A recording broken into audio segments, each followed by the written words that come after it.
all good communities start small. And one of the big misconceptions around starting a community or a group is that you need to have zillions of fans or zillions of followers in order to make it valuable.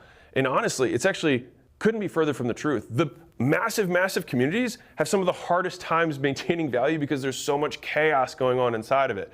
Whereas the small communities, we've actually found from the stats from the platform that all you need is 10 true regulars. Is 10 people who contribute regularly to a group. One of the most valuable groups that I was ever a part of was my powerlifting group, where we had 13 guys, and we would all post in there every day of like our lifting videos of what our workout was, what we were struggling with, and then other people would be like, hey, this is what I did to break out, you know, the lockout on my bench. And it was one of the groups that I looked forward to seeing the post every single day, and I would have paid if the platform I had been on at the time actually allowed me to do that. And so you don't need a lot of people to make this thing really valuable.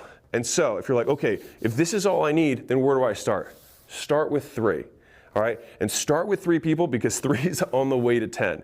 And if you get 3 paying members, if that's what you choose to do as you're starting, that also unlocks the free training that comes along with the top 10 visit winners. And so when the top 10 people fly out here, we're gonna be recording the whole day. And if you just get 3 paying members, you'll have access to that entire day as though you would want it to when you were here with us, all right?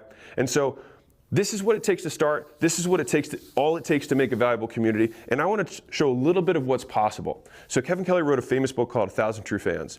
And basically what he postulated was, people think they need millions of people. People think they need to become Mr. Beast or Logan Paul or whatever in order to have a big enough fan base to make money. And it couldn't be further from the truth.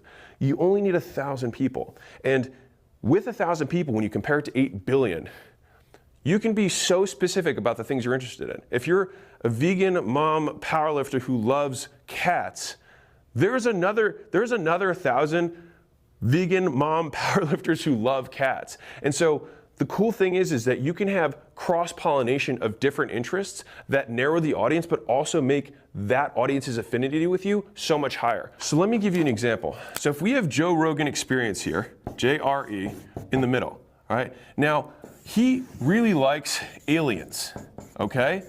So people who like aliens might like Joe Rogan. He also likes fitness. So people who like fitness also like Joe Rogan. He also likes conspiracy, right? Or whatever, conspiracy theories or whatever you want to call that there. He likes fighting and he likes comedy. Now, if you were to say, hey, I want to start a group of aliens, comedy, fighting, conspiracy, and fitness, people will probably tell you you're absolutely insane. But the thing is that there's tons of people in Joe's audience that only like one of these topics. If you like 2 of these topics, you'll like Joe even more. If you like all of them, you'll become a hardcore Joe Rogan fan. And so whatever you are, you probably have multiple interests. You can create communities around multiple interests that you share, and people who share those interests with you will also join and like you even more. And so you might be wondering, okay, well then where do I start? Well, you probably have friends. You have people who already follow you on Facebook, who are friends with you or follow you on Instagram. You can pull out your phone and realize that you have 400 people or 800 people that you know. Just text them and invite them to your community. Like, if you invite 800 people to your community, you invite everyone in your contact list to your community, I promise you'll get 3. You'll probably get more than 10 just from doing that one thing.